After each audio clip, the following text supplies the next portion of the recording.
Hey guys, this is Grace and welcome to my channel and welcome to a card tutorial or card video here at my channel today. These cards are going to be star or sunburst inspired cards.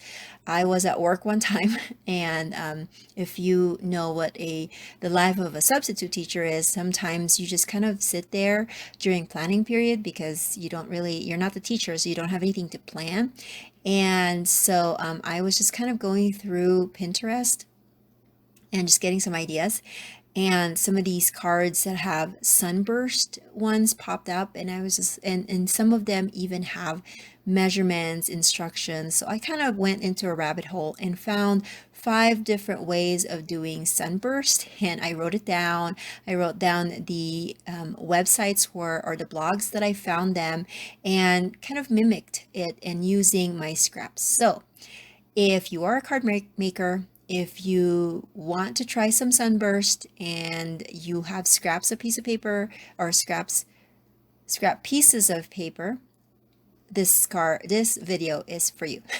So the first one that I'm doing here is a sunburst that have the center of the circle where you're going to put the sentiment. It's going to be on the bottom center of the card. This is going to be a horizontal card, and I just followed the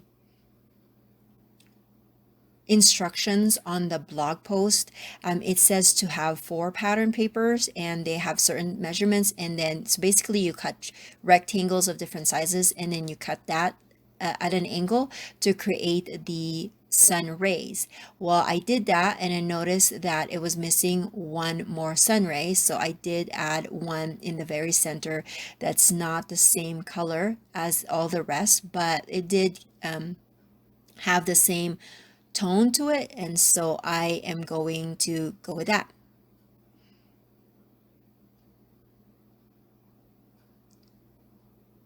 And then right before I turned on the camera, I did stamp some frames and also some sentiments already on a piece of white cardstock. And I'm going to set that aside so that I can create the next one. So these the way I'm creating them, it was going to go really fast because I've already pre-cut all of the papers, and so I have them all kind of planned out what I'm going to do.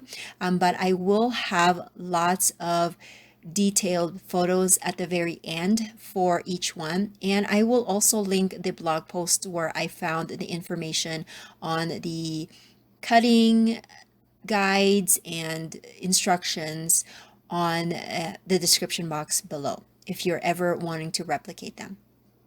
So with this one, the sunburst is going to go from the left. So the sentiment block or circle will be on the center left of the card. So basically we just flipped the design from card number 1, we flipped it 90 degrees so that we can, 90 degrees, so we can create a vertical card instead of horizontal.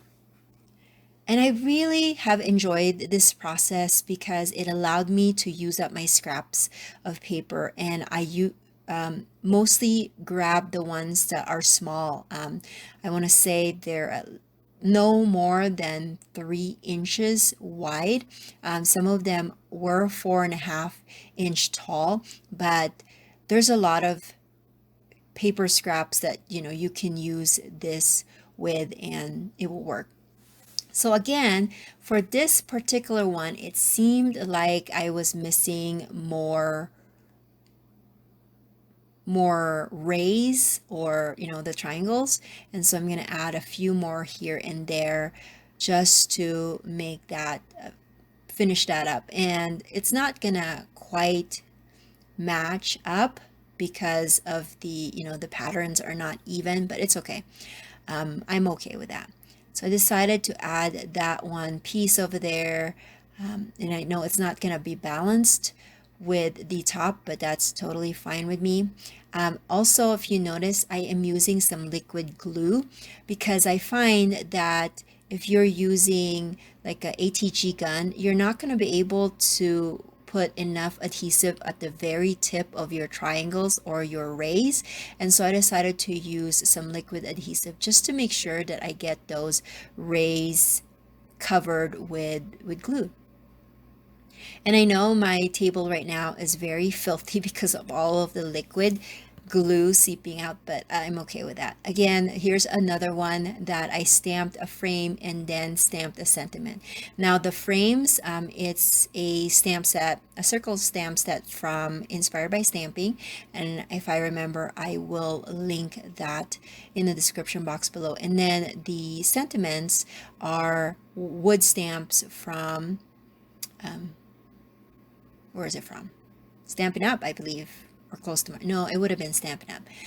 And so, yeah, I just stamped a bunch of them on a white cardstock. Okay, so now with card number 3, the idea here is that the sunburst is in this, or the sun, like the center of the sunburst is in the center. So this requires more paper.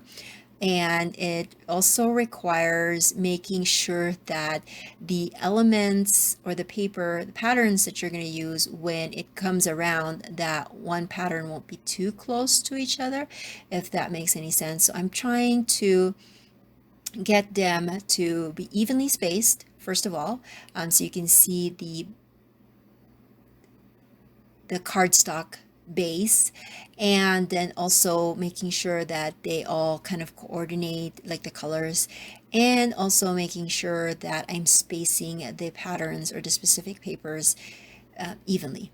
So now I think I'm gonna use this red dot paper as the center because it is the shortest of all of them, and that's gonna go in the center.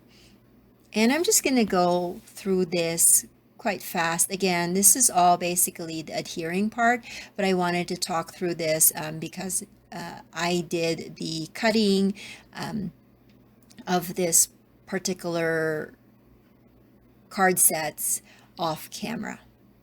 So I don't know about you, but I love making cards. Like, that is something that I really enjoy doing. Unfortunately, I don't give them out often enough. I did, I think it was last year in 2020, I did send a bunch of those cards to scrapbook.com because they were needing some cards that they were going to send to people. And I did a big purge of cards and I sent it there. So if you are like me, and you make a lot of cards but you don't know where to send it to, you might want to try scrapbook.com. I know that there's also some out there where you can send cards to the military.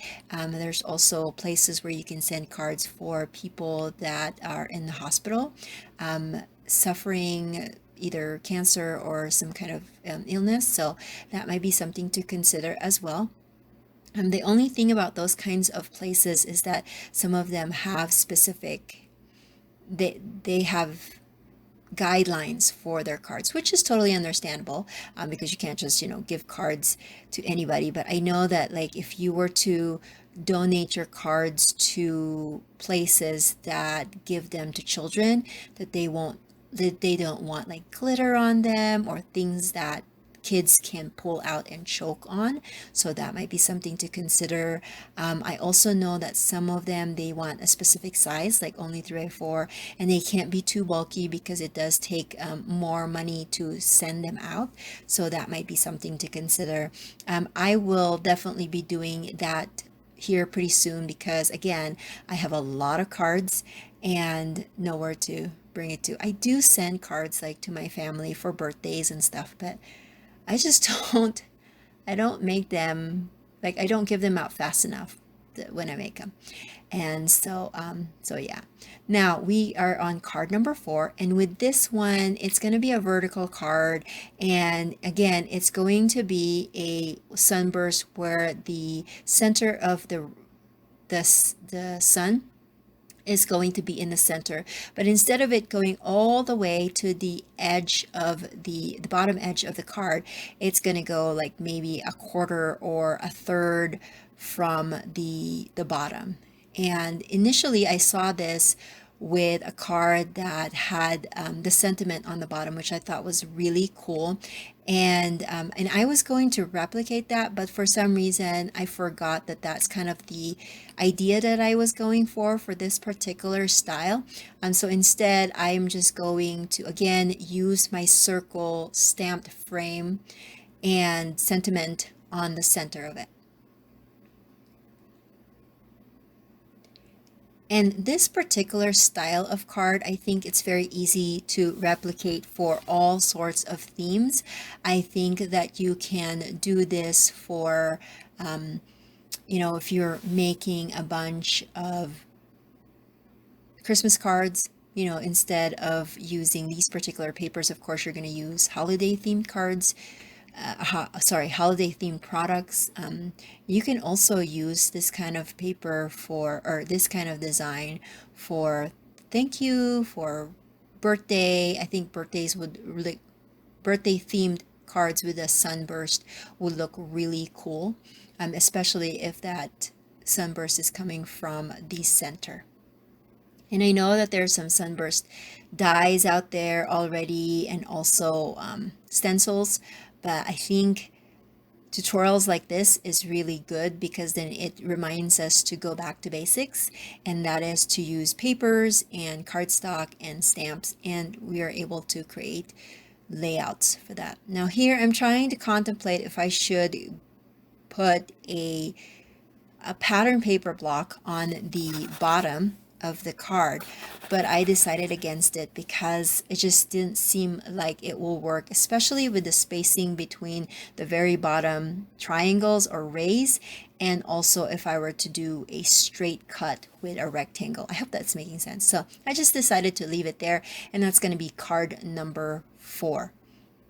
So I'm showing you cards number 1, 2, 3, and 4 already done. I will be putting them in card bases, and again, I'm not gonna show it here, but that will be finished off, and I have lots of pictures at the end. So now we're gonna go on to card number 5, and I made this beforehand, and instead of pattern paper, you just do cardstock. And it's the same kind of idea where you cut the cardstock into blocks and then cut them at an angle to make those triangle strips, and they're skinnier so that you can add a lot more cardstock on there. But again, this is another good way of using up some scraps, and this one focuses on cardstock. I did 2, but I'm only going to build 1 here for you. Again, I've stamped the sentiment with a circle frame and also stamped the sentiment inside that frame. And I'm adding some ribbon here, guys. It's been a long time since I've made cards that have ribbons, but they just kind of have been inspiring me lately. So I'm going to pull out this light green mint type colored ribbon. It's a silk ribbon, and I think it's like 1/2 inch. And so I'm going to add that to the left of the card, trying to get my bow going here, or my ribbon bow. Again, I haven't been adding ribbons to my crafting lately, so I'm a little rusty in creating ribbons and bows. But it is what it is, and I'm going to add the sentiment, and that's going to do it. Again, I'll have lots of pictures at the end. Thank you so much for watching, and I will catch you guys another day. Bye!